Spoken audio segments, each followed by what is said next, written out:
अपने महागुरु महादेव एवं मैया भवानी माँ पार्वती जी को प्रणाम करते हुए आज विद्येश्वर संहिता का तीसरा अध्याय मैं प्रारंभ करने जा रहा हूँ। भगवान शिव के सभी भक्तजन आप लोग इसको ध्यान और श्रद्धापूर्वक सुने। महागुरु महादेव भगवान शिव परमेश्वर शिव और माँ पार्वती माँ भगवती दुर्गा जी की असीम कृपा आप लोगों पर उतरेगी। श्री व्यास जी बोले, सूत जी के ऐसा कहने पर उन समस्त ऋषियों ने कहा, हे महामुनि सूत जी, यदि आप हमें अद्भुत वेदांत सार महाशिव पुराण सुनाते तो बड़ी कृपा होगी। मुनियों से ऐसा सुनकर शिव जी का स्मरण करते हुए सूत जी प्रसन्न होकर बोले, अच्छा तो अब आप लोग इस अनामय शिव महापुराण को ही सुनिए, जो समस्त वेदों का सार है और जिसमें भक्ति ज्ञान और वैराग्य तीनों का वर्णन है। तो इस प्रकार से मुनियों के आग्रह पे सूत जी शिव महापुराण की कथा सुनाने के लिए तैयार हुए और उन्होंने कहा कि इस शिव महापुराण में भक्ति ज्ञान और वैराग्य तीनों का वर्णन है और यह समस्त वेदों का सार है। सूत जी कहते हैं, हे ऋषियों, पूर्व समय में जब पुनः पुनः कल्पों का क्षय होता गया और उसके पश्चात जब इस कल्प का प्रादुर्भाव हुआ, तब सृष्टि संबंधी कार्यों के आरंभ होने पर षट कुलीन अर्थात 6 कर्मों के करने वाले उत्तम कुल के मुनियों में यह मतभेद उत्पन्न हो गया कि यह सबसे पर है या नहीं। तब इसके निर्णय के लिए वे लोग ब्रह्मा जी के पास गए। ब्रह्मा जी ने कहा, जो सबसे पहले उत्पन्न हुआ और जिसमें मन वाणी का कोई गम नहीं तथा जिसमें ब्रह्मा विष्णु रुद्र इंद्रादिक महाभूतों तथा इंद्रियों आदि से संयुक्त सारे जगत की उत्पत्ति होती है, वही सबसे पर है। वह सर्वज्ञ जगदीश्वर महादेव जी हैं, जो परम भक्ति से दिखाई पड़ते हैं तथा रुद्रादि सभी देवता जिनके दर्शनों की अभिलाषा रखते हैं। अधिक क्या कहूँ, शिव जी की भक्ति से संसार का जाल कट जाता है। उनके प्रसाद से भक्ति और भक्ति से ही उनके प्रसाद की प्राप्ति होती है। जैसे बीज से अंकुर और अंकुर से बीज की उत्पत्ति होती है, इसी प्रकार भगवान शिव के प्रसाद से भक्ति और उनकी भक्ति से ही प्रसाद की प्राप्ति होती है।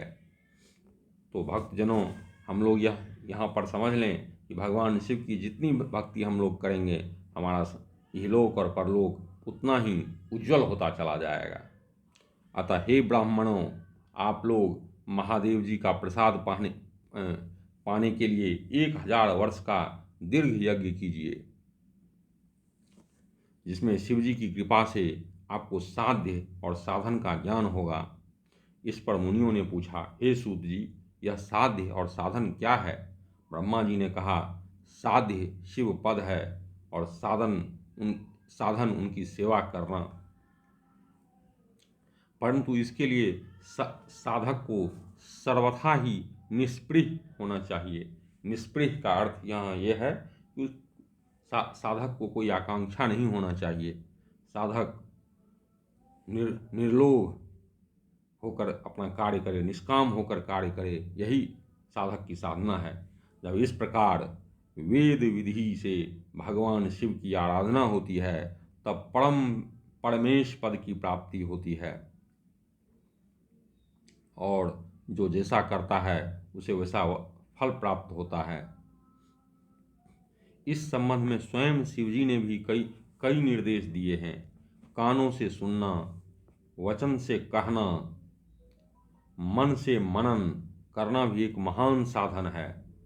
तो यहाँ बड़ी ही उत्तम बात कही गई है कि आप भक्तजन अगर कान से शिव पुराण और भगवान शिव की गाथा सुनते हैं, वचन से अगर उसको कहा जाता है और सुनने और कहने के बाद पूरा दिन अगर उस कथा का मनन चलता रहे, तो समझिए कि भगवान शिव की दिशा में एक महान साधना हो रही है, क्योंकि वे महेश्वर सर्वथा ही सुनने, कीर्तन करने और मनन करने योग्य हैं। तो भगवान शिव जो हैं सुनने योग्य हैं, कीर्तन करने योग्य हैं और मनन करने योग्य हैं। यहाँ मनन सबसे अधिक महत्वपूर्ण है। सुन लीजिए, कीर्तन कर लीजिए और उसके बाद सुनने और कीर्तन करने के बाद भगवान शिव के बारे में मनन करते रहिए। सरकार को बारंबार बारंबार प्रणाम देते रहिए, उनसे दया मांगते रहिए। यही जो है सरकार का मनन है। अतः साध्य तक पहुंचना तो साधना में डट जाना ही आवश्यक है। प्रत्यक्ष का ही विश्वास होता है। अतएव बुद्धिमान को चाहिए कि पहले गुरुमुख से श्रवण कीर्तन और मनन द्वारा शिव योग को प्राप्त होए। तो यहाँ कहते हैं कि कोई जो गुरु हैं वो भगवान शिव की अगर गाथा कहते हैं, कीर्तन करते हैं, तो उनके सानिध्य में रह करके सुनना चाहिए, कीर्तन करना चाहिए और मनन करना चाहिए। और अगर गुरु ना भी मिले तो मेरे समझ से भगवान शिव को ही गुरु बनाकर इस मार्ग पर आगे बढ़ना चाहिए। संभव है कि साधन में पहले तो कुछ क्लेश प्रतीत हो, परंतु पीछे आनंद मंगल ही प्राप्त होता है। ये तो सर्वविदित है कि साधना करने में थोड़ी कष्ट होती है, क्योंकि हमारा आपका मन जो है संसार में फंसा हुआ है, संसार के विषयों की तरफ भागता है हमारा आपका मन। उस संसार के विषयों से अपने मन को हटा करके भगवान शिव के कथाओं के श्रवण, कीर्तन और मनन में लगाना है। तो ये थोड़ा कष्टकर है, लेकिन धीरे धीरे हम लोगों को इसमें आनंद की प्राप्ति होने लगेगी। इस प्रकार से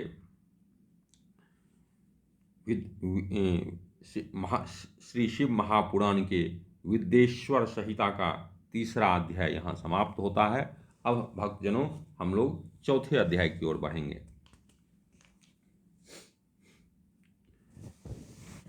इस पर मुनियों ने सूत जी से पूछा, हे सूत जी, श्रवण और मनन क्या है तथा कीर्तन कैसे किया जाता है? ब्रह्मा जी ने कहा, ईश्वर के रूप, गुण, नाम और उनके विनाशों में अपनी पूजा और जप से रुचि बढ़ाना तथा निरंतर अपनी युक्तियों सहित अपने मन को उनके सम्मुख रखना मनन है। और श्री परब्रह्म महादेव जी तथा अथवा शंभु भगवान के नाम का बारंबार जप करना कीर्तन है। तो यहाँ श्री ब्रह्मा जी ने स्पष्ट रूप से कहा कि मनन क्या है और कीर्तन क्या है। तो कीर्तन हो गया भगवान श्री महादेव जी के नाम का बारंबार जप करना कीर्तन है। और मनन क्या है? मन में हमेशा महादेव जी, मन को भगवान महादेव के ओर मुख करना, भगवान मन को उनके सम्मुख रखना, यही मनन है। उनके रूप, मन में भगवान के रूप, जैसे शिवलिंग या महादेव का जो रूप है, उनका रूप हमेशा, उनकी छवि जो है हमारे मन और हृदय में रहे। उनका गुण जैसे भगवान का गुण है कि भगवान आशुतोष हैं, शीघ्र प्रसन्न होने वाले हैं, दया निधान हैं, दया के सागर हैं, औढ़रदानी हैं, जिस पे नहीं भी ढरना चाहिए उस पे भी ढर जाते हैं। तो इस तरह से भगवान के नाम, गुण, रूप, इन सब का मन में बारंबार आवृत्ति लेते रहना ही मनन है। तथा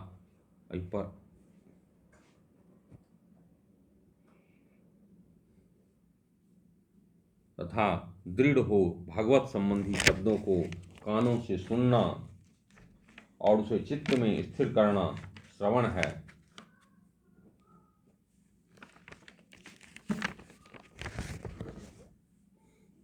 जब सत्संग में बैठकर भगवान श्री महादेव जी की कृपा से श्रवण और कीर्तन कर लें, तब उसका मनन करें, और वही सर्वोत्तम मनन है जिससे आत्मा पवित्र हो जाती है। मतलब हे भक्तजनों, हम लोगों को कथा श्रवण करना है, कीर्तन करना है उनके नाम का, और इसके बाद हम लोगों को दिन भर जो है उनके नाम, रूप, गुण आदि का मनन करते रहना है। मन जो है उसी तरफ लगा करके चलना है। सूत जी बोले, हे मुनीश्वरों, इस पर साधना संबंधी मैं एक प्राचीन इतिहास आप लोगों को सुनाता हूँ, सावधान होकर सुनिए। एक समय जब सरस्वती नदी के तट पर मेरे गुरु पराशर पुत्र भगवान वेद व्यास जी तप कर रहे थे, तो सनत कुमार जी ने आकर उनके निकट बैठकर पूछा, हे भगवान, शिव जी तो प्रत्यक्ष ही सबके सहायक हैं, फिर आप ऐसा तप क्यों कर रहे हैं?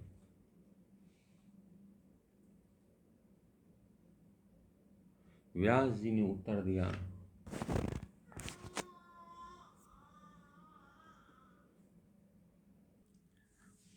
तो भक्तजनों, हम लोगों ने देखा कि सनत कुमार जी श्री वेदव्यास जी से प्रश्न पूछते हैं कि हे भगवान, शिव जी तो प्रत्यक्ष ही सबके सहायक हैं, फिर आप ऐसा तप क्यों कर रहे हैं? तो भगवान व्यास जी ने उत्तर दिया, मुक्ति के लिए। इस पर सनत कुमार जी ने कहा, अवश्य, पहले मुझे भी ऐसा ही भ्रम हुआ था और मैं भी मंदराचल पर्वत पर जाकर तप करने लगा था, परंतु जब दयालु शिव जी की आज्ञा से नंदिकेश्वर ने आकर मुझे यह बतलाया कि शिव जी के श्रवण, कीर्तन और मनन से मुक्ति प्राप्त हो जाती है, तो ये देखिए भगवान कहते हैं कि जो है श्री शिव जी के श्रवण, कीर्तन और मनन से मुक्ति प्राप्त हो जाती है। तो यहाँ 3 चीज़ हम लोगों को मन में बैठा लेना है, श्रवण, कीर्तन और मनन, तब मेरा सारा भ्रम दूर हो गया। अतएव हे ब्राह्मण, आप भी ऐसा ही कीजिए। यह कहकर संत कुमार जी चले गए। इस पर ऋषियों ने सूत जी से पूछा, जो श्रवण, कीर्तन और मनन नहीं करता, उस जीव की मुक्ति कैसे होती है, तथा बिना यत्न किए भी वह कैसे मुक्त होगा? इस तरह से चौथा अध्याय समाप्त होता है। अब हम लोग 5वें अध्याय में प्रवेश करते हैं।